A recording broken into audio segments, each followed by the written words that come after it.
G'day guys, welcome back to Beers and Breakevens for our round 26 review, our round 27 preview. It is going to be absolute carnage this week. So much to get stuck into. A bit of a different episode today than usual. Brought to you once again by Blue Wealth Property. They've got a heap of events coming up over the next few weeks. They've got their webinar tonight, Wealth Through Property, 6:30 p.m. So if you're watching on YouTube, you can sneak into that. Or on the podcast, go over and have a look. There's a link in the description. Then over the next few weeks, the 12th of September, Wealth Through Property live from the Sunshine Coast. The 13th of September, Wealth Through Property live from Vegas. And then the 18th of September, Wealth Through Property in Bathurst. So they are hitting the frog and toad, getting around the country there. You Queenslanders, you can enjoy it with both your heads up there. There's going to be some crackers.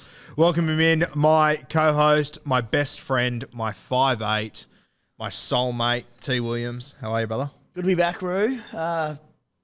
Copped a bit of the man flu, a bit of the Manus over the weekend, so a little bit slow. But, mate, something's a bit different about you. New haircut or what is it? No, mate, no big changes. Went to the gym the other day, feeling good. Had a pretty good week in SuperCoach.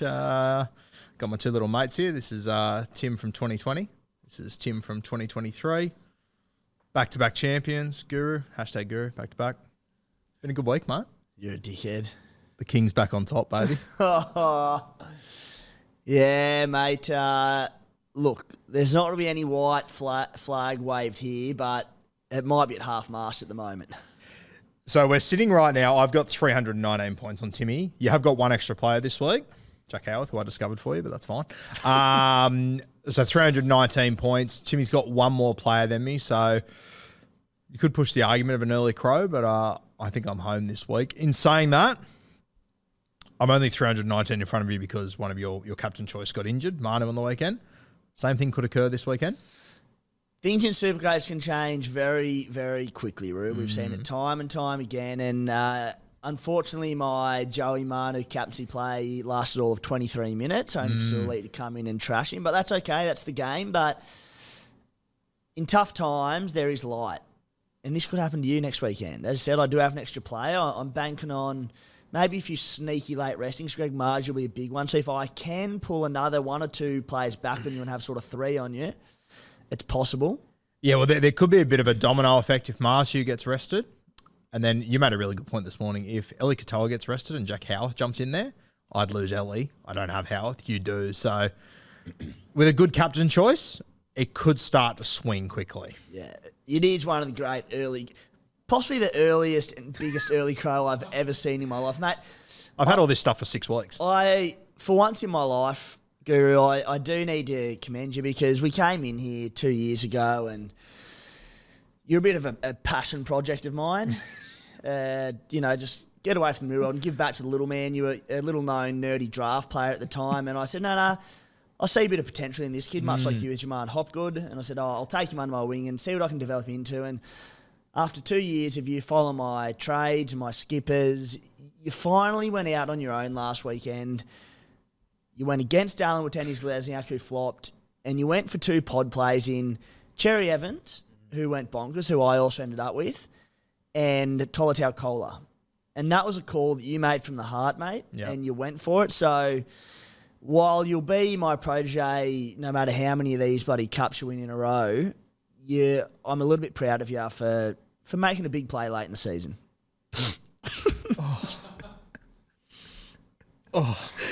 Love when Dad's proud of me.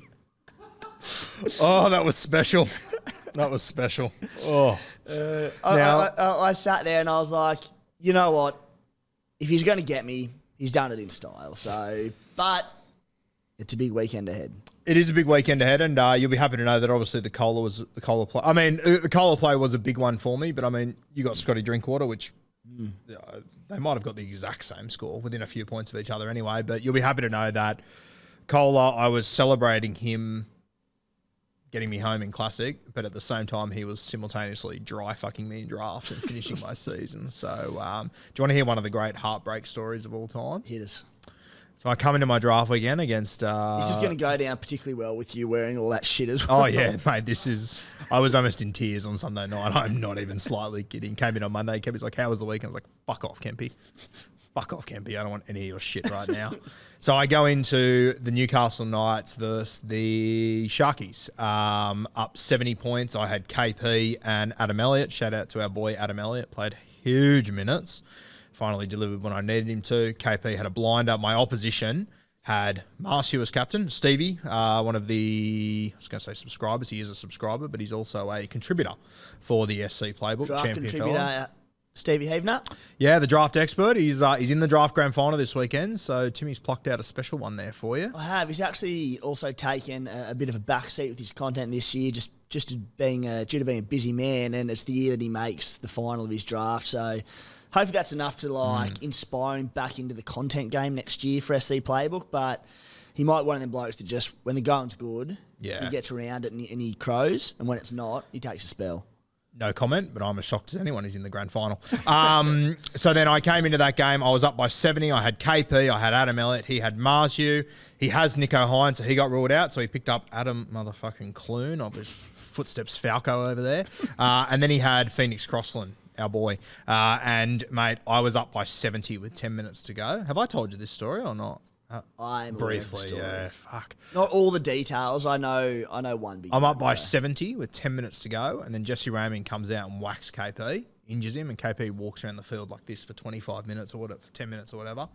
And then the play comes where Adam Clune goes down the left side because KP's not there. He turns Marzu under. So it was Marzu try, line break, 3 tackle breaks. As captain, you're looking at 73, 74 points. But then, of course, because he had Clune and he turned him under, I ended up losing by 21 or 29 points or something. So, yeah, it really hurt the That's ego. one of the bad beats. Oh, yeah, it was a stinger. But a really good example in draft comps and just in Supercoach in general. Steve had his first 3 picks on the weekend. First 3 draft picks for Feeder, Hines, Cam Murray. They combined for 47 points, and he managed to score 930 in draft. So, just another example of anything can happen. Yeah. Absolutely anything can happen. Jeez, it can change quickly. Oh, mate, it can turn very, very quickly. And I learned that you can get divorced very, very quickly too. Tough Sunday night for me. Well, to explain how quickly it can turn, I had lined up, and I told this story, and I'll be brief about it, but on the SC Playbook potty last night, but I had Scott Drinkwater locked in his 120-odd as a free VC loop, and I'd spoken to the Spy the night before. I had a few things on over the weekend, and I was concerned about the loop because Piakura was going to be my AE, and I thought he was going to play 20 minutes off the bench against the Raiders, which he did, score poorly. Spy told me that Piakura was starting because Carrigan was out, and it wasn't Piakura, it was Palacia. 5 minutes before kickoff in the Roosters game, I went, shit, so it is going to be Piakura as a terrible AE. So, you know what, Manu's going to go on a tear against the Tigers. He'll go big. So 5 minutes before kickoff, I went to Manu. That's I think that's 2 years in a row Manu has separated us. Yeah, he's in different ways. He's busted me on polar opposite end of the scale 2 years in a row. Oh, fuck, that sucked. Yeah, shout out to all of you that went Manu. I thought it was a really good option. I walked away here last Wednesday thinking it would be a serious option for me to go him. And you know what? If Cleary didn't get updated those 20 points out of nowhere, got no idea where he got them from. I thought 91 was overs, 109 was ridiculous. I would have seriously considered him. This is going to break my heart. Do you reckon you would have done him? Because that 20, even for Cleary standards, came out of nowhere. I'll tell you what, as I said, my draft game, I thought Steve was going to captain Kohler, and I was very confident on Kohler throughout the week, as you know. So I was seriously considering captaining him, just because I thought if it finishes my draft season, at least I'm alive in Classic then, trying to ease the pain. But once the Cleary VC came up, I just thought with a free loop, I'd just be stupid not to. Would you have, say, updated to 95 as most expected, this guy? Would you have taken that? You know what? I think I probably would have. Okay. Makes me feel ever so slightly better. Yeah, I think I still would have. Just because it's points on the board, and, I mean, it's just so hard to predict with these guys. And that was the other one. That was the other one for you, mate. Like, while a few of the popular options like KP didn't end up going nuts and it could have hurt, you played it safe. You took Cleary. You said you would have taken Cleary if you went a tick under 100, and that's what happened in Supercoach. Injuries happen, and it wrecked me. And mate, good play. I think as well the fact that I was like my entire objective is to beat you. Like I want to get up in the rankings, but to beat you is my objective. And knowing that I was up by 100 just to take a 95, I think I would have done it. It's funny, this week probably the first time since I became an overall player, so probably since about 2014 or something, I've actually got to start going, all right, I need to make a few decisions based on head-to-head being new. And I'm thinking, obviously, it won't be trades-wise, I've got none left, but captaincy-wise, I've got to go who the Roo won't rather than who I want to go, because I never give a rat's about these head-to-head matchups, but I wish I'd had this same logic last week. It's good, though. I like it. I like that added. There's 159,999 other teams I couldn't give a flying fuck about.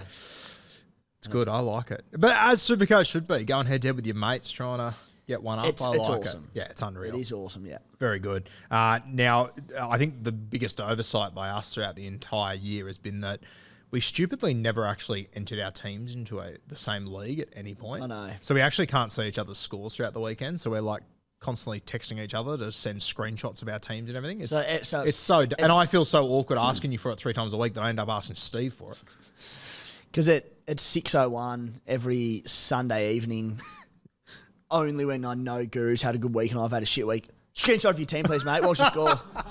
Whereas if I know you've gone shit and I've gone big, I'm like, just crickets. That's what I asked Steve. Go, how bad's the damage? Help me. We've got to get that sorted next year, though. That's absurd. I know. We've done that 2 years in a row. So my score on the weekend, 1,361. I thought I'd go up thousands. I went to 3,200. I'm okay with it. I went up 700 spots, but this has got to be the week, right, Timmy? We start to make some proper moves. You'd think so, wouldn't you? But I'm so far from confident. The Stals, despite bringing Drinky and Daly, dropped 1,300 spots to 6,400 overall. So it hasn't been our season, mate. It happens. Be patient, Cooma Stallion fans. Be patient. Be very patient. And look, the Manu thing, I copped surprisingly okay. In my head, I was like, damn it, Guru's probably got me. You did take it pretty well, to your credit. You took it heaps better than I took my draft loss, I'll tell you that much. Yeah, well, because of my ranking, I'm like, if I was sitting top 1,000 or top 500 or, God forbid, top 100 or top 50, the people who had him there, like, gut-wrenching. Yeah, it's also, I mean, there's a chance, but it's also unlikely that I'll get into, like, the top 1,000 either. So it's like, is there any difference between being 2,000 or the only 6,000 thing that really impacted me was you.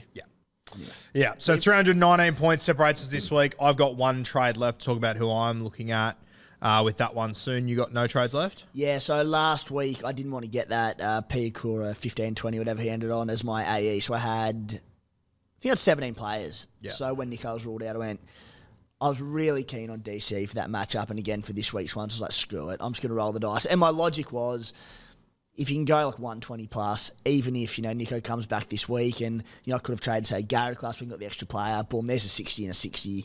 So he ended up going better than that. And, so I wasn't planning, I'd end up burning my last 2 trades last week. Yeah, okay. Yeah, so I saved one more trade for this week. I actually went with 16 players last week. I could have got 17, but I thought it was best for me to run with 16. I was confident with the guys I had, and I wanted to trade this week because I thought, and shout out to those people that have saved trades.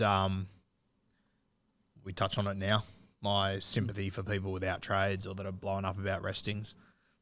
Get the fuck over it. Who saw round 27 restings coming before finals? Oh, mate, some of the tantrums, some of the messages I've been sent this week, I cannot believe it. You knew this was coming for weeks, especially if you watch this show. We've been talking about it for months now, that we need to prepare for this stuff. I've been saying for ages, if you can save a boost, save it for the last week because that could be carnage and it could. I think you said try if you can save a boost for the last week in those trades because of what could eventuate. Yep. And mate, it sucks for anyone up there, the extent of the restings. Like it really does, and I feel sorry for them in that sense. But I applaud people that do have trades up their sleeve and do have the depth to cover it. I know there's a certain person in the top 10 who people sort of out there saying they got a little bit lucky in that. Look, yes, there was more restings than most anticipated. Unbelievable round of restings. But there's a bloke there who's got, I think, 3 trades up his sleeve, I assume a boost, and a pretty full squad. That's freaking good super coaching. Yeah, and stop whining. Full credit to him. Yeah. Like, fuck, stop carrying on. I mean, more restings than we thought, but I'm sorry, everyone had the same top 4 from 4 weeks ago.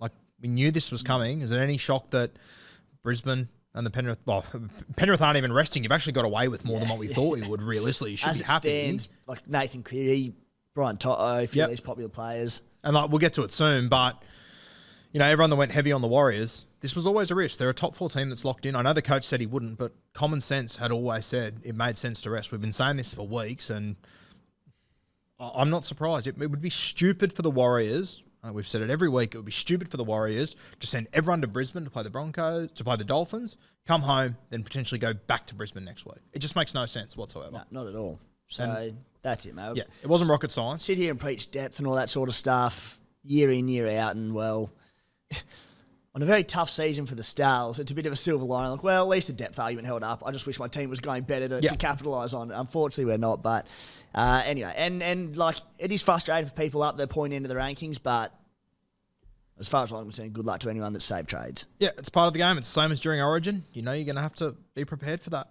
And the other thing, like anyone who does have 17 this week, it's meant that they've probably spent an extra 60K on not getting enough, and they might have bought someone like Russell from the Dragons who could punch about 50, or a player who they go, you know what, I'll sacrifice this 50K, not get greedy, just have a player down the line. And and realistically, if you don't have trades this week, you've wasted them at some point. I know I have. I brought in Tyrell Sloan twice. I brought in Nick Meaney for 1 week. If I would have saved 2 boosts, I could have picked another fucking 17 this week. Didn't. I've only got the 1 trade, but I don't know. I just feel like people need to take a bit more accountability. Yeah. A lot of finger pointing around. I'm with you, mate. Which I don't like. It's not what bloke's about. Not at all. Yeah. Until I lose accountability.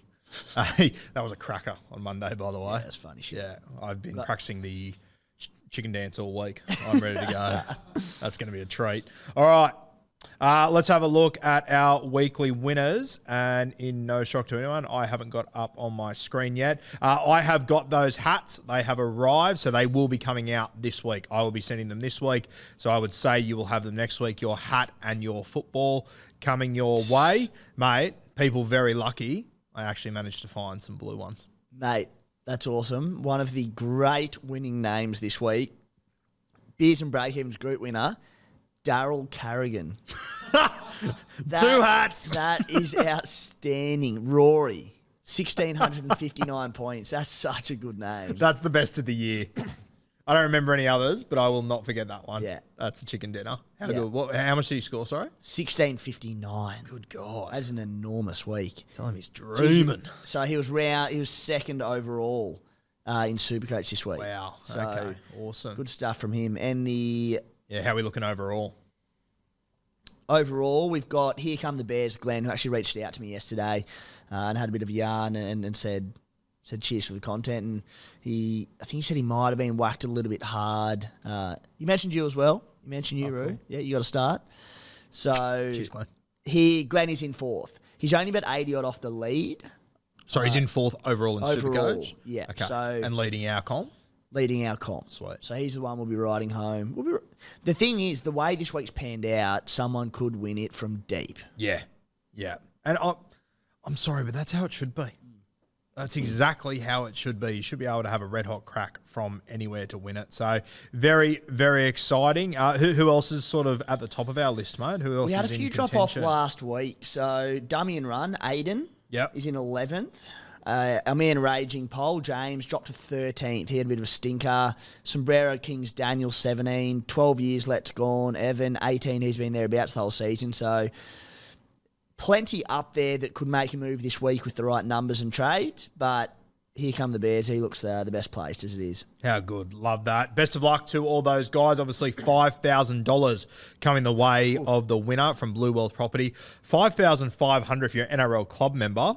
Now, I really hope Glenn isn't actually a real Bears fan, because that could cost him 5 scunch here. He is. Oh, you poor bastard. When he messaged me last night, I think his head's photoshopped onto an old North Sydney Bears player, so...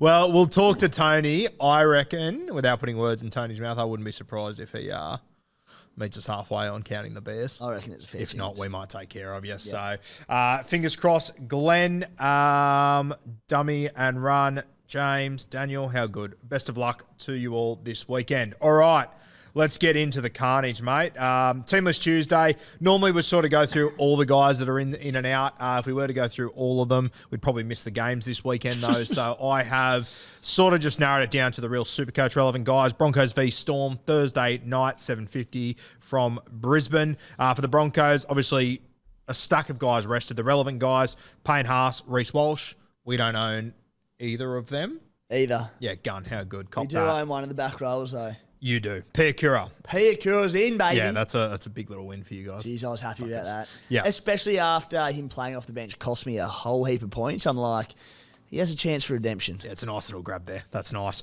For the Melbourne Storm, the guys missing that are Supercoach relevant: Money, Welsh, Grant, Hughes, Nass, Meaney. Pabby's been named at 1. He becomes very interesting this week. And the big one, Katoa.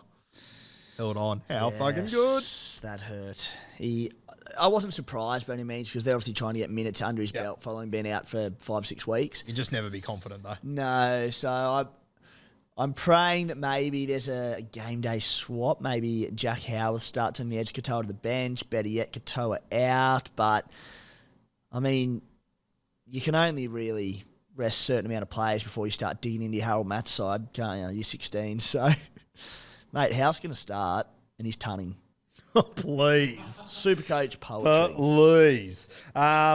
Let's now a couple of could be anythings to watch in this game. Deloise Hoyter, I think he's a really good shot to snag a outside back spot next year with Herbie Farnworth leaving. Reports also that Corey Oates could be hitting the frog and toad as well. So one to keep an eye on. I reckon they need more good outside backs, the Broncos. They're running short. Blake Moser in jersey 14. Obviously one to keep an eye on. It's going to be very relevant very soon. And in jersey 18 is Takura, who played in the trials this year. He is a big bit of gear. One to watch over the next few years. With all these young blokes coming through, like, it'd be like Christmas Day for you. Every other rugby league fan sitting here going, we've got no numbers and we don't know this place who gives a shit. It's Christmas Day. This is my Super Bowl. I'm heaps into this. My could be anything last week was Farlongo. He gets to make his debut, which I cannot wait for. I would love to see him start in this game, but a kid to watch. I think he's going to be a superstar over the next few years. He's actually born and bred Melbourne boy too. Oh, that's you don't see many of them, so he joins the got list. Got a glimpse of him pre-season, and he was unreal. Yeah, mate, he's been cutting it up in Q Cup last few weeks. Been unbelievable. Jack Howarth is obviously the other one. It's been a long wait for Jack Howarth. Bit hard to work out what's going on, but he gets his opportunity now, so hopefully he takes it with both hands. Yeah, he's on a fair wicket there as well, so... Yeah, I'm sure he's not complaining. Yeah, it'll be... Can't wait to have a look at him play. It'll be even better if we get to see him play 60-plus minutes. Yeah. No. And also, just keep an eye on jersey 20. I don't think he'll play, but Keegan Russell-Smith, he was the 5'8" for the Panthers SG Ball last year, went down to Melbourne, took a big chance to go down there, and yeah, good to see him on there. A good kid with a future, I think. Manly v Tigers, Friday, 6 p.m, coming to you from Brookvale Oval. Manly, nothing really of note outside of Kohler heading for a 200. Anything else to touch on with Manly, mate? You're forgetting about the bloke in jersey 21. Who's 21? Sam Melifonu. Laid in for us. You've got him as well, don't you? He's going to arrive at the ground on the Manly bus and leave on the Tigers bus. He's called it a day. Mate, the big news probably comes out of the Tigs. No Johnny Bateman. Just quickly, for owners out there, Kepi and Ben Trebojevic, the Spy is absolutely cheering about that. So good ones there. And John Bateman. I didn't see that one coming. I didn't see it coming at all. It's really hurt. And then he's at about 50-odd% ownership amongst top-ranked teams. I couldn't believe it. Yeah, that hurts. You don't have him? I don't. Yeah, I do. I didn't realise that. I just sort of passed my mind, but I thought he might have been 20% or something. Massive ownership. He's sort of he's been up and down, but he's been down enough that he just got low enough that there wasn't much value. There wasn't much sense in trading him. And he was always going to be a reliable enough scorer if needed. Yeah. So, and I mean, I think last week I had to play him. I think he got 63, 65 or something like that. So I'm more than happy to take that. So, yeah, that hurts. Sean Bloor comes in on the edge. A couple of could be anythings. You talk about Finu obviously arriving on the Manly bus, leaving on the Tigers bus. Josh Felaherty makes his debut for the West Tigers this week. Wish him all the very best. He was at the Manly Seagulls. I think it was 2021. This is a pretty wild story. I was talking to Josh about it last night, my younger brother. He was playing Harold Matts for Manly, and Josh was the goal kicker for the Roosters, and Josh had a really good year goal kicking, right? He came third overall in point scoring, I think it was, or something like that. This Felaherty wasn't a goal kicker, and he topped the points scored for the season. Holy shit. Yeah, he had a very good Harold Matthews season. He played outside Latu Finu. The two of them just carved it up. So he left Manly last year, played for the Tigers in SG Ball and in Flegg and stuff this year. So now made his way to first grade. So shout out to Felity. It's been a long way to get there, but congratulations to him. The other one I'm very, very excited about is the 13 Matamua. We've both got pretty high raps on him. Timmy's just ducked off camera to have a little cough. Not the first time he's choked this week, so good to see. Let's move to the Bunnies v Chooks, the oldest rivalry in rugby league. Friday, 8 p.m, coming to you from Homebush. South Sydney Rabbitohs, Blake Tuff named at fullback. I'll tell you what, if you made me guess who was going to be on the right wing for the South Sydney Rabbitohs for this game, I would have gone Tane, Ty Munro, probably Tim Williams, then Isaac Thompson. Isaac Thompson has come from the clouds, had an injury a few weeks ago. He's apparently back, and Ty Munro, I'm okay with it, but not even in the squad. I'd be safer under the high ball than all three of them, mate. So if he wants to call me up, then Demetrio, you've got my number. You don't, but I can give it to you. I can give it to you. Yeah. Ty Munro, that was about 75% ownership amongst top-ranked teams, so pretty highly owned. Thought he was a sniff, but I do think that playing into this is, well, I mean, I don't know why he's not there at all, but no Latrell, Taff in at fullback, just small back three, so you probably couldn't afford to run with Taff, Johnston and Munro. Yeah. If Latrell was there, maybe you could have, but they needed a bit of size on the carries out of their own end. I genuinely thought with Taff going to Canterbury, I thought there was a chance that AJ might jump into fullback and we might see Ty, but not even in the squad. So I think if it wasn't a do-or-die game for their finals hopes against their oldest rivals, it might have been a different story, but it's as big a game as it gets for this club. Yeah, 100%. For the Chookies, Joey Manu has been named. Teddy's been named. Billy Smith has been named. Manu, must-win game. I mean, games don't come bigger than this for South Sydney. Don't come much bigger than this for the Chooks either. I feel confident in saying that if it wasn't South Sydney to make the finals, Manu would be not playing this week. But with it all on the line, why not? Well, I think the Kiwis coach would be filthy, but I think any other, he would be. Any other, just I think regardless of who the club is, the Roosters are playing for top 8. Yep. So, as NRL Physio came out in his potty during the week and said, it was earlier in the year, no, like he doesn't play because of the aggravation, but what's he going to do? Yep. Get injured, they lose. I suppose they could win, he gets injured, and then he's not available next week, but they need to win, so. Yeah, I think the point that Kempy was making on Monday is just the risk that you lose him 5 minutes in. You're short a player, but I don't know. For a player like Joey Manu, it's probably a risk I'd be willing to take back into the season. So it'll be interesting how the bench does line up, because I don't see any obvious cover for him there. Well, I think, unfortunately, it'd probably be Drewy Hutchinson. He'll come in for Sandon, you'd imagine, if Manu plays, because then Drewy can cover Cheese at 9 to give him a spell, but also play centre. Because you have to have cover for Manu if he plays. Yeah, I reckon if he plays and he's there, I reckon that they will run as no. They might bring in Drew. You might be right. I mean, there's no one who will go to centre if he does his hammy. Manu, Angus, Wong. They've got a few guys there that can cover it, and like. Yeah, Drew might be a better option, but is he that much better than Wong and That's Angus? centre, though. He hasn't been good at centre. Yeah, I'll be putting Drew on the bench. I mean, they've been playing Brandon Smith for huge minutes anyway. Yeah, actually played really well on the weekend, Cheese, to his credit. So you might be right, but yeah, hopefully Manu is able to get through that one. Let's move to Super Saturday. We've got the Finns and the Wars from Suncorp for the Dolphins. Nothing really to touch on here. Tafade as the 18th man. I'm sure he's one that people would have hoped to potentially get one there. Warriors, hello, talk to me. Mate, you would have had the biggest rock on the planet when this team just Yeah, came little out. guru had some movement. Pretty happy. How good? I'm just going to get into it. No Tohu, who you lost, but most of us have got him anyway. AFB out, Chance out, Dallin out, SJ out, Egan out. Not surprising they rested players, but to this extent, this was just the big one, wasn't it? Yeah, for sure. This was huge. And I was under the impression that they were going to rest in game like they did with Jackson Ford last week. But to me, that just seems stupid. For me, I think people underestimate the Warriors, how much travelling they have to do and how, mate, even when we were doing those bloody country tours at the start of the year, how exhausting is it travelling every weekend? It just knocks you around. I think people sleep on it heavily. You'd never left the region of mascot. Mate, I've never seen the other side of Anzac Parade. I was terrified to take my passport. Tough work for you. I mean, surprising to the extent, I guess, but I'm really not surprised the Warriors rested guys. So happy with how that has played out. Jackson Ford on the bench. Mate, I had him in my draft side last week. He came on and played 50 minutes and scored 47. He went berserk for that 50 minutes. So I reckon if you've still got Ford, he'll still do okay this week. The other little win there was Viliami on the bench. A lot of people have been holding him all year. So that can give you a little extra number there. So little win there. I don't have him. You don't have him. He's a name that I don't think we've ever mentioned this year. But I know people out there do have him for his duel. That's going to leave... Not only will it leave people short to me, but it's going to leave, I assume, a lot of people at the top short, which is fantastic for us. Oh, yeah. Unreal for us. All right, let's move to the Penrith Panthers and the Cows. Penny Panthers, essentially full strength here, minus Luai, Mitch Kenny. Isaac Tungo's on the extended, but essentially full strength here, which is great to see. Cowboys, nothing to really note here. Not much there, mate. I think the only one to talk about is if the Broncos beat the Storm, wrap up the minor premiership, do Penrith rest any, do you think, or do you think they run out as named? My mail is that they're looking to make a statement this Saturday.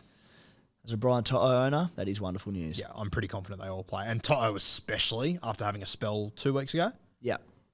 I reckon you can lock Toto in. Less good news as a Scott Drinkwater owner, but Drinky last week was one that I was like, mate, I need you to go big against the Dolphins because I'm expecting like 40 in this game. So I'm like, you know what, even if you go shit, I got my points last week. It's okay. Yeah. For the Dragons v Knights, it is the late game Saturday night. The Dragons, nice little win here. If you held or if you just didn't have the trades to get rid of Jack DeBellin, I reckon he's going to come in here and play big minutes. So I reckon he'll be a 60 to 70 point player for you this week. And Ben Murdoch-Masila, who has probably been one of the great pains in the arse all year. He'll get points this week. He won't screw your loop, so be it. Take that 14. Also take the 20. Yep. For the Knights, obviously out. Kalen Ponga out injured / rested, whatever you want to call it. Gagai, Frizzell, Phoenix all rested. Hastings also not featuring in this one. Probably the biggest, obviously KP's big here, but he was injured, so be it. Gagai's probably the big resting here. I heard you give me a little sledge on your show last night. Yeah, I thought I wasn't listening, eh? You're going to have to know. Rabbit ears, gurus, here's them all, okay, mate? Mate, the reason you're beating me is because you listen to my podcast. I know you listen to it. Please. The big one on this, when I was going through the team list and I saw Dallin out, I'm like, oh, Guru's dodged another one on me. Yeah. Got down to Gagai and I went, thank Christ for that. Hey, the big one on this team sheet, number 22, David Armstrong. Yeah. Fullback winger. I was going through the bench. I'm like, please be an outside back for potential Marju resting. Went through like Orion, Keeley, and I knew who the others were, and I knew none of them were outside backs. Got to David Armstrong. I'm like, if he's a forward, then Marju's playing. Got to Armstrong. He was a fullback winger. Done a bit of damage as well in this one. He's been playing very good. They are absolutely stacked for fullbacks at the moment, the Newcastle Knights. So, yeah, I wouldn't rule him out. If I had to put money on who he comes in for, I reckon it'd be more likely to be Lockie Miller at fullback, though. Miller's leaving at the end of this season, I believe. Why play... Take Supercoach out of this. Why play Marju? Just rest him. He's hardly missed a game. Yeah. I don't know. Like Lockie Miller, at least he gets a... They brought him in from the Sharks, screwed him over because of the Ponga experiment, sent him back to New South Wales Cup after killing it. Surely he deserves a farewell. Yeah, this is where I find it interesting because I believe, and people that have watched Newcastle closer than I have, I actually think that Armstrong might have been getting reps over Miller as well. So I reckon he's a legitimate chance to come in. And they've got some real quality fullbacks coming through the club at the moment, Newcastle Knights. So I will say one thing. It sounds like KP will be good to go for finals, but he does have a shoulder injury.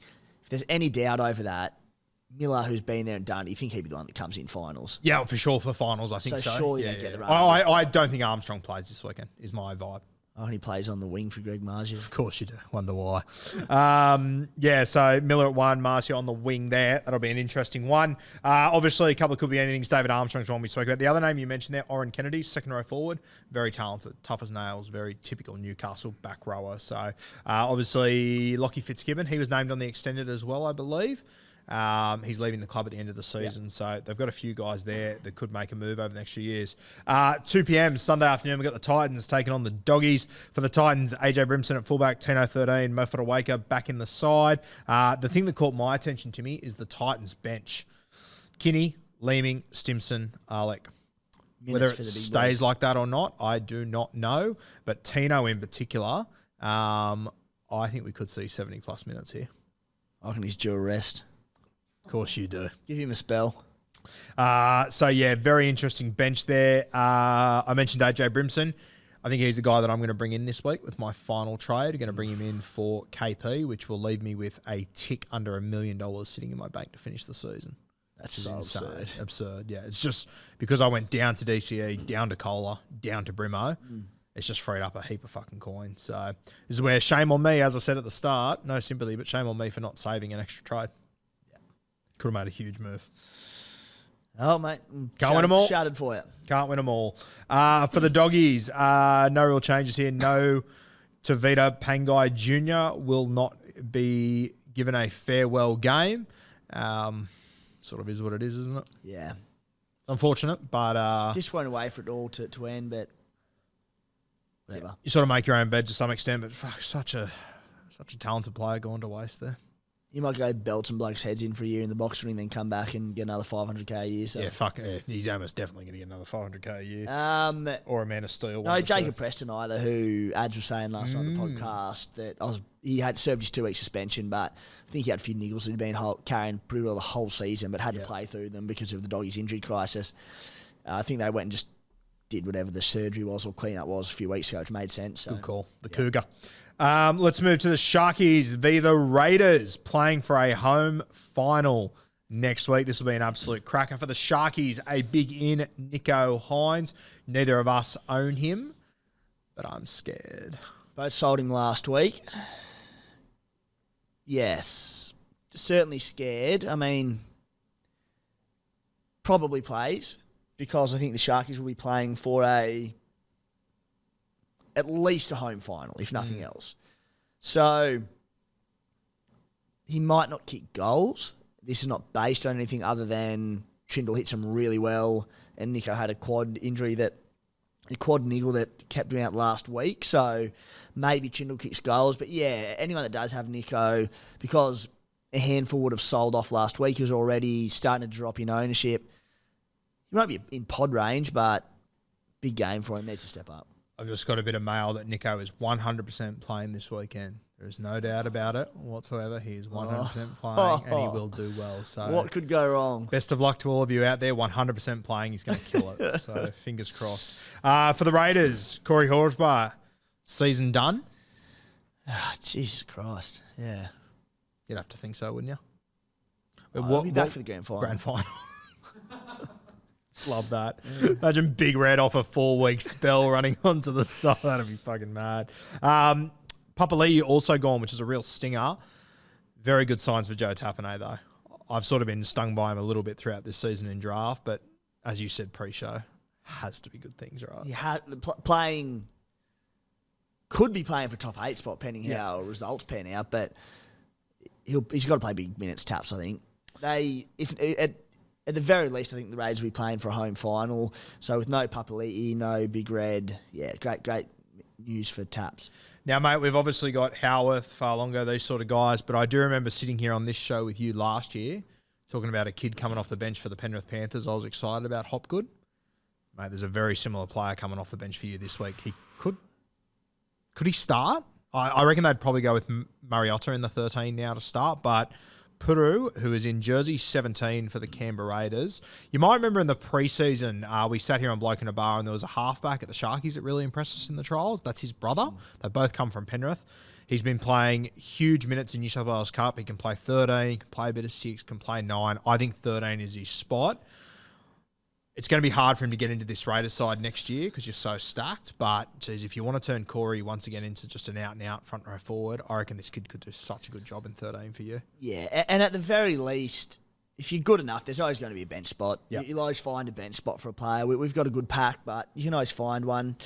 Now, in terms of the weekend, they also may say, like, bring in Pasami Solo, probably comes into the side. He might start at prop and Taps could play lock. Yep. But Peru, possibly. Yeah, I think just being so early on in his career, he'll just play off the bench. But, geez, small bench, Tommy Stahali and Croker. Well, that's the other thing. If you like, I assume he's going to run with Jared Croker, right? Last game. Well, I don't know. Yeah, I don't know either, actually. I don't know. I probably think he will. I don't really Surely without Corey Horsburgh and Josh Papali'i, can you afford to run with a winger and a I think not. second hooker? Yeah. And then Croak, in terms of utility value, I love the bloke, but he comes on, he can play centre or wing.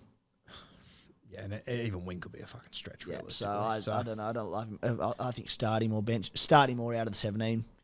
Yeah, but a kid to watch over the next few years. I think he's going to do very, very well for the Raiders. I hope they hold on to him because I think he could turn into something special down there. All right, they are our team list done and dusted. Should we have the captaincy conversation this week, mate? Yeah, because people are either out of trades or, they might have one bloke locked into their sites. No one has sit v starts decisions this week. If you do, good luck to you. Yeah, you're the spy. So captaincy's the big one. So let's do it. Now, I just had a look at the NRL.com website, and there's a banner at the top, NRL Unleashed in Vegas, and it says, "You in?" Oh, I'm very keen. Don't know if we're going yet, Very tempted. but I'm interested. Yeah. Imagine our round one SuperCoach from Vegas. Live from MGM Grand. Live from the MGM Grand. Beers and break-evens. Oh, we'd be dressed up as Tom Cruise and Rain Man. We'd have a great time. Oh, geez, that'd be good fun. It'll be interesting next year, that round, because that round one, that's essentially going to go over 2 weeks, isn't it? I believe, yeah. So round 0 is going to be those 2 games, and then those teams will have the bye in round 1, which will be 6 games. It's a long time to sit on a VC decision. Very intriguing to see. Oh, do I take Tommy Turbo's 150 or not? Very intriguing to see how they do that. Yeah. That'd be fun. That'd be unreal. Captains, let's stay focused. You've Captains. lost me. I'm gone now. I'm just picturing the boys at MGM Grand in the pool, sinking scoos. Ask Kempy, Matty, Tom and Eddie would be over there. Hammy would be over there. I love Tom and Eddie, but I'm not sure I could survive a week in Vegas with those boys. You know what I was saying the other day? It would have been really interesting. Obviously, you've got Souths that are going there. You've got Brisbane that are going there. Apparently, I'm the stand-in Chooks fan. And from what I heard, the Raiders were very close to going there because obviously Las Vegas' team is the Las Vegas Raiders. So it would have been mad if it was all 4 of us. Oh, that would have been mad. I mean, they've brought Manly in, which is a pretty good win with Tom and Eddie, but... I'm more than happy to shift to the Roosters if it means someone pays for my trip to Vegas. I will. It'll be a red, white, and bluester for money. I will sell my soul to get a trip to Vegas. I love that. All right, captains this week. We'll sort of go game by game and talk about options there, I guess. Any options, yep. So Broncos Storm, if you're trading in Pappy, maybe a VC. Not for me, but I think he's the best option out of everyone there. Spy made a good point last night, and I sort of said to him, you couldn't do Pappy. Like, he comes in and the Storm of... The reserve grade side's a bit harsh because it's not that far off, but you look at the halves of Nicarima, Wishart, Garlic at 9, and the amount of players they have out, I'm like, there'll be no combinations there. It can't really work. And then Spy made the point, well, he's also playing in a reserve... It's Ryan Papenhuyzen playing in a reserve grade game. Yeah. I went, I see that logic. Yeah. If you're going to spend over $900K in him as your final trade of the season, you have to. Surely you have a bit of fun in VC. You have to. If you're trading him in and not fucking VCing him, what are you doing? Yeah. You'll also you'll know updates. You'll be in the box seat. Yeah. Do it, 100%. Not for me. Friday, there's a few that are for me here. Seagulls v the West Tigers coming here from Brookvale Oval. I have DCE. Go Harper, are you? What's that? You're going to go Morgan Harper. I got DCE. I've got Kohler. I'm actually leaning towards a Kohler VC here. He's my little pod player. I think he's owned by a very low percentage of idiots. So I'm very, very tempted by him. I went to the Raiders game on Saturday night in Canberra, and I was driving back Sunday listening to this game on the radio, the Manly and the Bulldogs. I brought in DCE, and he had a really slow first half, and just all I heard, I knew you brought Kohler in, I heard Kohler this, Kohler that. Kohler just went, oh, stop it. Fortunately, the DCE stuff offset it a bit. The other thing that offset it in the most minute amount was that you were like the only owner of him out there, you and Matty Broom. Yeah. So, mate, at his ownership, holy shit, if he can go big for you.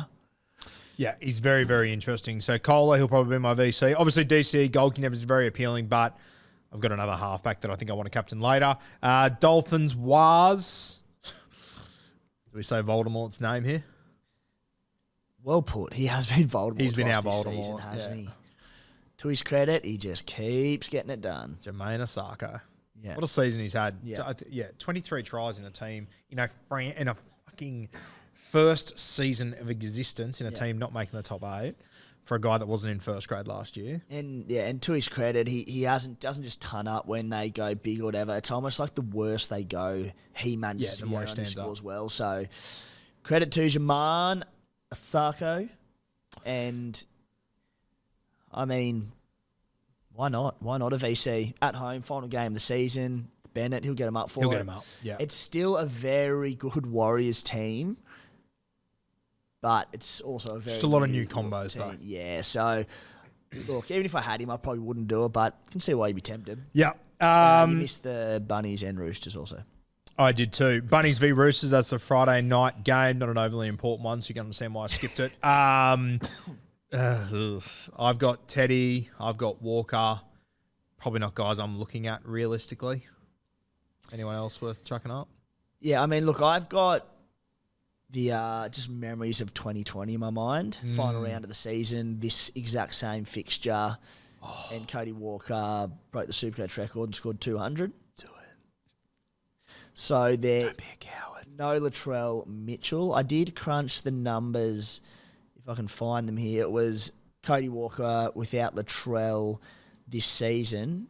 Now, I don't have them exactly in front of me, but he averaged something about 67 in the 5 games without him. So I was like, yeah, so be it. I think Cody Walker can finish with a bang, but look, mate, I've just been so disappointed week in, week out with the Bunnies and all that inner turmoil that's coming out of the club and shit hitting the fan. I'm like, it's just getting louder. It's just getting worse. So it's not like they're coming in hot or there's just bad vibes coming out of the club. Yeah. And, sometimes that can turn into a real siege mentality.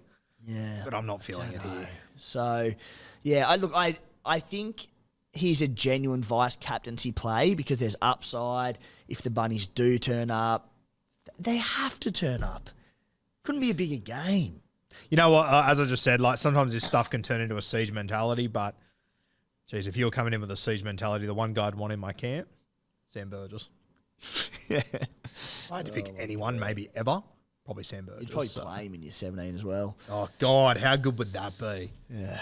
I'd buy him. So, look, I actually don't mind Cody Walker, but if you're doing it, has to be a VC. I wouldn't be seeing him because there could be a 40 in there. Yeah, I couldn't do it. Teddy doesn't tempt you a little bit? No, I prefer Kohler over Teddy. All right, let's have a look at the Panthers and the Cowboys. Obviously, Nath Cleary, very appealing here. I personally think the Panthers at home, they're playing everyone when they don't need to. I think they make a big statement here. And, I saw something on Twitter yesterday, I think it was, that DCE had an interview in the morning about how he wanted his Kangaroos jersey back. And within an hour, Nathan Cleary changed his display picture to a picture of him in his Kangaroos kit. You're kidding. I fucking love that mentality. Yeah, he's a motherfucker, Nate. I reckon he goes nuts here. And you know what? Wow. I just know that after I had Nath Cleary in draft and the week I'm out, I know he's going to fucking kill it this week. Yeah. Just to kick me in the dick one last time. Well, look, Parramatta don't lose. It's Parramatta. Penrith don't lose 2 in a row. Yeah. They're going to go into the finals with momentum. So, mate, Cleary's the obvious one this week. I think as well, like being the last regular home game, if they win this, they'll know before this if they win this, if they get the minor premiership as well. I reckon they will decorate this as, Critters farewell, and I reckon they'll be up for this one, Penrith. They'll be ready to go. They've also... The way out's got to be good news for that right edge of Critter and Toto. I think so. Yeah, for sure. Yeah. Okay, Saturday, 7:30, got the Dragons Knights. No one jumps out to me here. Anything for you? Nah, God, no. Even Margie doesn't need KP by any means, but he'd be very capital if KP was playing, but he's not. So I just, yeah. Yeah, I'm happy to leave it. Titans. Also hard to captain a bloke that's not playing. Titans, Bulldogs, Sunday, 2 p.m. I'm going to bring in AJ Brimson. So he becomes appealing to me. But I think I would have already gone Kohler and Nath by that point. But I think him, if you're looking for a safe play, which I think is very cowardly at this point of the year, Tino, I think he should still do well. But I think this weekend, all things considered, you should be going for upside, which brings us to Fifi. Corey Waddell. Fafita. Pretty quiet last week against the Melbourne Storm, but the Melbourne Storm do what the Melbourne Storm do best, take away your best strike weapon. Canterbury Bulldog, not as noted for taking away your best strike weapon. Really good play for Feeder. Yeah. I suppose just being the final game of the season, like, does he definitely get his 80? I think they just, I think those boys would just go, just let us play footy. They just play. Let's put a score on. Yeah, we've got rep games coming in 6 weeks of a spell. Let's just go. You have a look at, especially the way they finished the season last year. Tino played absurd minutes to finish last season. I reckon at home, especially in front of their home crowd against the Bulldogs, I reckon they're going to put on a score. The Bulldogs are in absolute fucking turmoil at the moment. I reckon the Titans win big, and I reckon they have fun and let loose. Fafita's probably going to be the ace up my sleeve in the clash with you, being later on in the round. If it doesn't pan out in my favour early on and I just need that Hail Mary, I might just save Fifi up my sleeve and hope he bags 3. If you're a draft player this weekend, this is the game I'd be targeting. I'd be fine. There's got to be Titans sitting on your waiver wire, whether it's your Jojo Fafitas of the world or whoever it might be. These are the guys that I would be trying to nab for this week. Last game of the week, Sharks Raiders. The obvious one here is Nicho Hynes. How you feeling about it? You've probably got a better grasp than anyone. Better before Papali'i and Horsburgh were ruled out. I mean, luckily we've got some depth in the forwards. But I'm also meant from a Nicho point of view. Oh, Nicho. Yeah. Well, I wouldn't captain him just because, I'm not sure that he kicks goals. Look, we'll hopefully know by the weekend because there'll be footage coming out or pictures or something of him kicking goals at training if he is, you'd think, maybe. But, I mean, if he's laid out, you're going to have to change to someone in this game. So you're going to end up captaining Ronaldo Mulitalo. That'd be fun. And, like I say, he's not definitely... He probably plays, but not guaranteed, especially if there's not a heap on the line for it. Goal kicking, chance of aggravation. I don't know. There's a lot of question marks, but, we've been down this road before, haven't we? I just think in a game when Nicho Hynes is under an injury cloud and it's the last game of the week, we've been here before, haven't we? And he went 180. So felt like that was about 3 years ago, that conversation. It felt like yesterday for me. I feel like I'm still living in that conversation. The DMs you get daily about it. I wouldn't be doing it. I'd be going someone else. I think it's too risky. But God, he could at Shark Park if it all goes well. If he ticks every box and he kicks and they kill it, dude, you could jump up there. And look, it's all situational, dependent, like circumstantial. You might be sitting 150th overall. And you might be having a scorcher of a week by the end of Saturday night or Saturday after and be going, you know what? I've got 17 players. I need something big. Yeah. And you just do it. Yeah. Depends what you're playing for. Well, I personally don't think it's a bad play for you to save your VC and captain until Sunday where you've got Fafita and Hynes and see how the weekend plays out. Yep. And if you think you need an astronomical score to get, to make a big move or to win a head-to-head, either could be your play, but then you could go VC for feeder into Hynes C, which I think both of them will be pretty pod captains. Yeah. So something to consider there. Fun Sunday to round out the season. Oh, it'd be an unreal Sunday to finish the season. Joe Tapine is the other one. As you said, Papali'i, Corey Horsburgh out. He should play big minutes. Him and Tino are pretty much the same dude this weekend, aren't they? Yeah, I think so. Good options. But just that bit higher try scoring potential with Tino. Yeah. So of the two, 100% Tino. Yeah. Yeah. All right. Now, what we're going to do just before we finish off, we're going to sort of just go position by position. We've had a brief look at it over the last 24 hours or so, but we are just going to sort of vibe it out live for the last 15, 20 minutes, myself and Timmy. We're going to go through every single position and just find players that interest us this weekend or that we think will be the top scorer. I cannot point out enough to you guys that this will be a pretty vibey little chat. So we're going to go position by position, go to filter, and essentially go selected to play. Where are we starting from, mate? You want to start at hooker? Hooker. Every good Saturday night starts there. Damien Cook, Blake Brayley, Reid Marnie, Reece Robson, Croker, Cody Nikorima. Heap of options there. I'm just reading down the list. Obviously, no Harry Grant. I would open this conversation by saying if you are using a final trade, hooker would not be the spot I'd be using it. What are your thoughts? Yeah, definitely not. Definitely not there. And it's funny, I've got that Harry Grant resting. What I'd have given for that to have happened any other week as someone who... One of the rare few who had a backup hooker being Blake Brayley. Yeah. One mistake I made in the back end of the season, I invested a little bit too heavy on the Sharks because I think they played that third major buy round, and I just ended up with like Mulitalo and Ramian as a bit of a pod, and I had Brayley, and every time I need to play them, they seemingly go shit, and when I don't, they ton up. But against the Raiders in a pretty big game, I've got half the freaking Shark side going for me. Not a lot of great hooker options there, are there? I mean, are we sleeping on the top scoring hooker of last week, Lockie Croker? How good's that? And it was the first time he hasn't played 80 minutes in fucking ages. He played... Did or didn't? Didn't. Yeah, that's what I was going to say. I actually on. would have said with that matchup, maybe Croker, but because Gordy was there, he's there again. He's there again, yeah. Final game season, he probably just doesn't get huge... Oh, you get decent minutes, but... Yeah. Has Nikorima been named or not? Yeah, he's been named, Cody. Yeah, he's there. Which I think position he's this 5'8" week? this week. Maybe Nikorima? Maybe Nikorima. I still think Damien Cook is the best option out of those for this week. Yeah. Even Chrissy Randall's been going pretty good as well, but I'd go Cook. Please don't waste a trade on... I just think it's very sideways going Harry Grant to Cook. Go for the upside this week, I think, in other positions. Yeah. All right, front row forward. The two at the top of this list is Tapane and Tino. I love both of them. I think they're both guns, similar to hooker. I probably wouldn't be... I would trade in someone that can go 150 this week, but if you're going to go anyone, it'd have to be one of those two.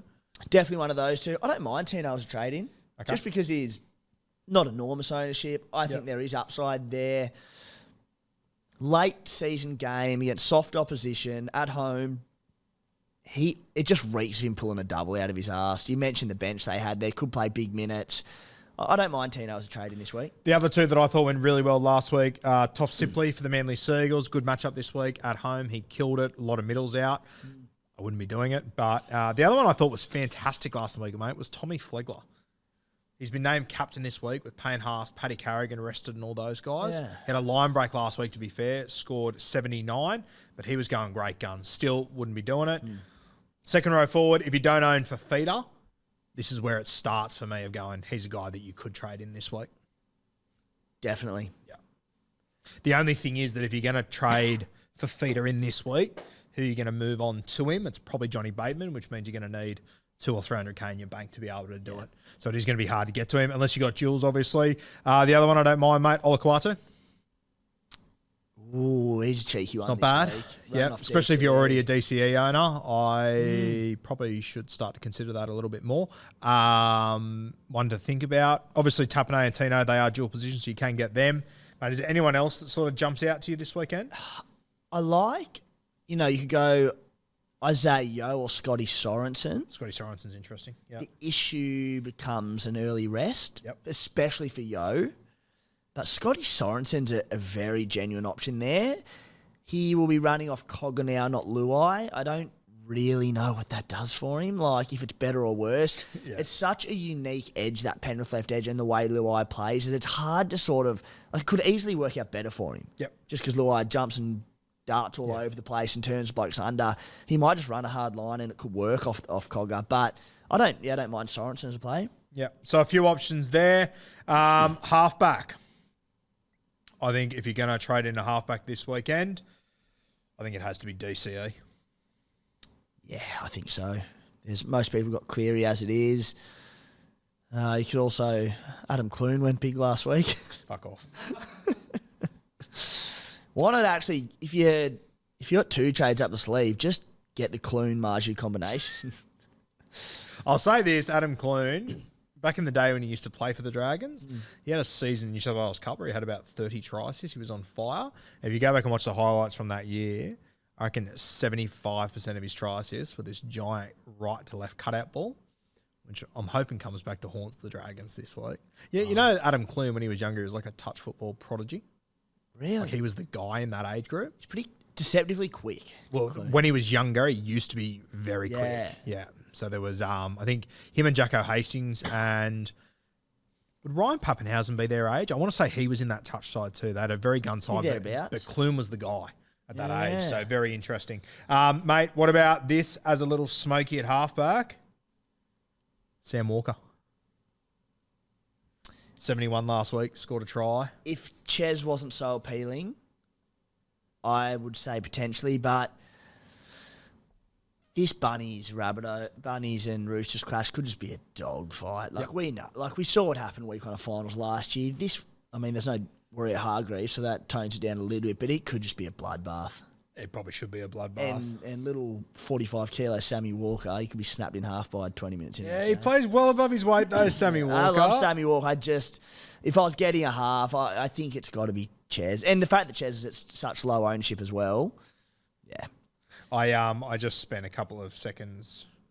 Oh yeah, so what in that game last year? What was that game last year? The bloodbath. That was a final, wasn't it? Week 1 of finals. Oh, okay, so no point looking up his SuperCoach stats from that game. Good. So yeah, DCE. I think he is the obvious one there, mate. If you don't have Nath Cleary, and you can trade him in.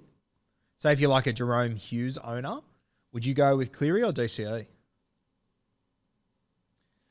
I'd go with or DCE. Or if you don't have Nico, if you're let's say you're a Sean Johnson, Jerome Hughes owner. Let's say you got two if you were to order those halfbacks 1 to 3, which one would you bring in first out of Hines, Cleary, DCE? I'd go DCE just because of his ownership levels. Yep.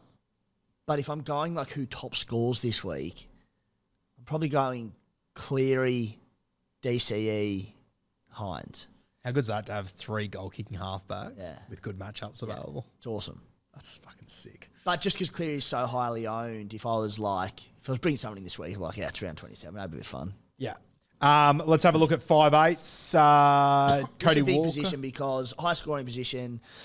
No Kalen Ponga for anyone who's got him there. Yep. No Cam Munster. Yeah, there's a few missing there. Yeah. Very interesting. Cody Walker's probably the first name that jumps out to me. As I've said, I will be going with AJ Brimson. He's my pick of the bunch there. I also think Brimson is the pick in that position. Just a much, much better matchup than Cody. So I think Cody can score well this week. I think he will, but surprisingly not a lot of great options in that position this week, is there? Yeah, not all that much doing there. Geez, if you want to go for a big sort of pod play, if you're captaining Fafita this week, Foreign. Foz. I don't love it, but if you're going all in on Fafita, you would have to assume that means that Foz has a pretty good game. You're mad. Something to consider. Yeah. Luke Keary had a good game last week. Not for me. I wouldn't touch Matty Burton with a 10-foot pole that had a 10-foot pole at the moment. Canterbury just in all sorts. Tommy Dearden's got a tough matchup. What about the new Canberra Raiders centre? Jack White and against the Sharkies. SuperCoach Enigma. Dig up his SuperCoach stats at centre from yesteryear.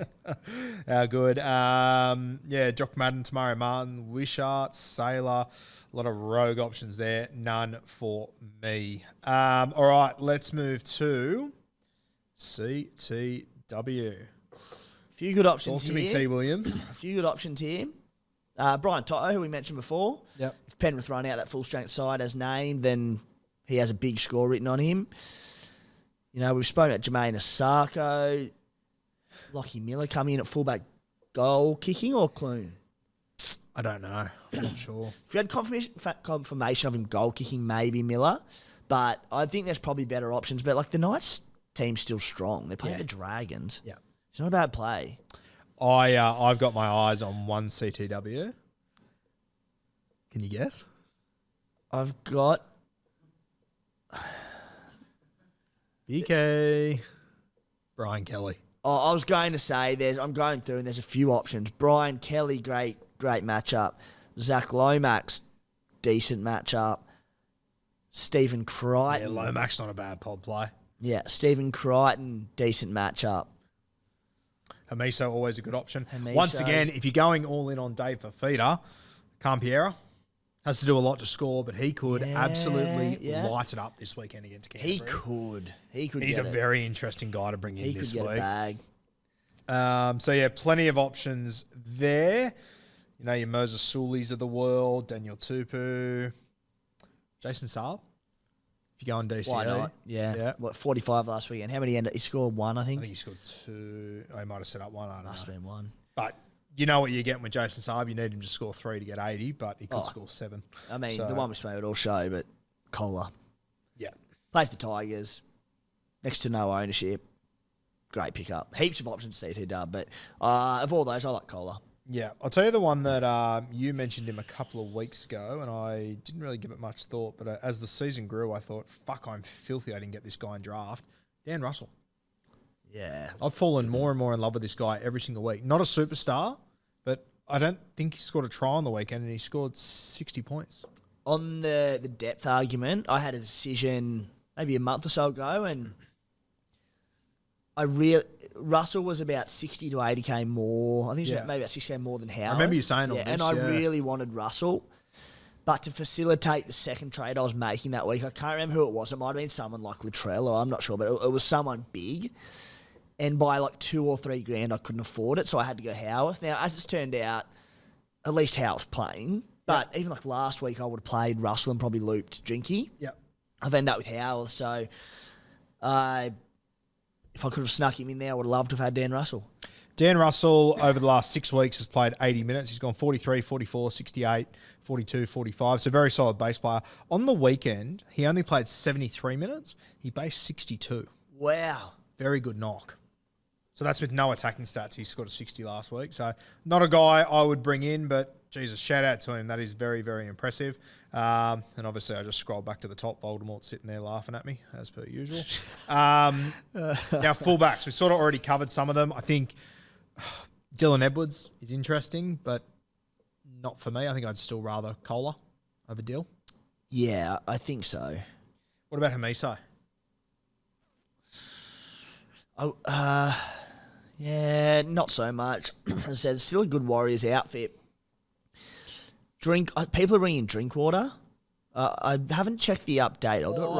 I'll do it right now. But he was pretty high on the list. He was like early in the week. He was third most traded. I assume that's changed a bit. But with this matchup, seriously, if he gets 50, I'll be happy. I won't be happy, but I just caught someone walking down the hall who looked at me in my kit and just sort of went, "What the fuck is that? What do these people do with their lives day to day?" So good.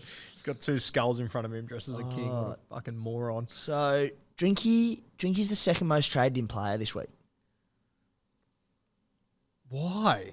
He's playing Penrith in Penrith. Yeah, that is bizarre. Mate, I'll be honest with you. I was looking at Drinky last week, and once Penrith lost, and I'd heard that Ivan essentially, apparently Ivan got them in their recovery the day after, and sort of said to him, "Put your hand up if you think that was up to standard last night."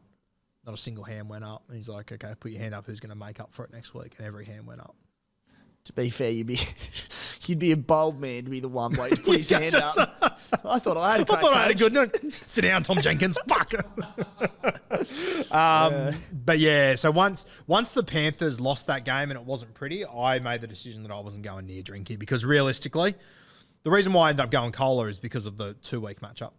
Dogs into Tigers. So yeah, geez, that is brave trading in Scott Drinkwater. He's a great player, but fuck, he has to do a lot to score SuperCoach points. Like, if you got the 124 last week, sweet. But if you're bringing him in for just this week... Oh, this week? Yeah, no, definitely not this week. I think it's madness. Yeah, I would rather go Dill Edwards than Drinky. Me too. Fuck, if you've got enough money... I know it's another 100K, but geez, if you've got the money, go Pappy over Drinkwater for me this week. Yep. Every day of the week.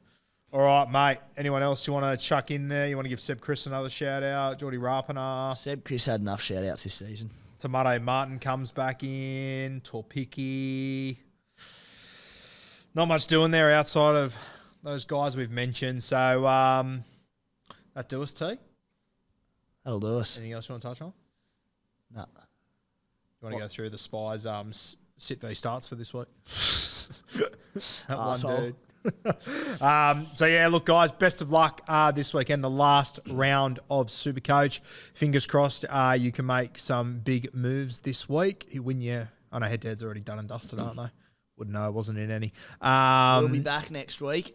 Yeah, we've got a few more episodes left. Going to be something a little bit different over the next 3 weeks, but something I'm really excited about. It's going to be a bit of fun. If you think we get roasted week to week, get ready for next week's going to be real step across the line in the sand stuff, which I can't wait for. Razor is going to be joining us from SuperCoach 365. Fucking legend. The new king of the punters and dribblers. Mate, he is making a big charge. He's doing some big work over at mate, some of the stuff he's coming up with is top shelf. And I know Scotty Bellotti, he's there to defend the castle, but I reckon he'll be looking over his shoulder. Yeah. He's he'll respond in a big way. We know that. Belotti's got a bit of Scotty Sattler about him at the moment. Little Todd Skinny Burns running him down with Ryan. So we're looking forward to having him on for the next 3 weeks. So big episodes are coming our way, but it will be our last episode. Just the two of us, the direct, yeah. I guess we'll do a little bit of a summary next week and whatnot. But it's been a good season, mate. It's been fun. It has. It's been really fun, actually. Yeah. I've had a fucking ball. Yeah, mate, always a pleasure, Roo. As much as the result may not land my way, and it's going to be a bloody long 2024. I do enjoy it. So aside from the downside of getting dusted and not the year the Stales wanted, SuperCoach still are the winner overall. Sure. Mate, I hope you go well next year because I can't fit any more skulls on this table. I'm running out of room over here, so fingers crossed. Mate, that's an early crow. It's going to be a fun weekend ahead.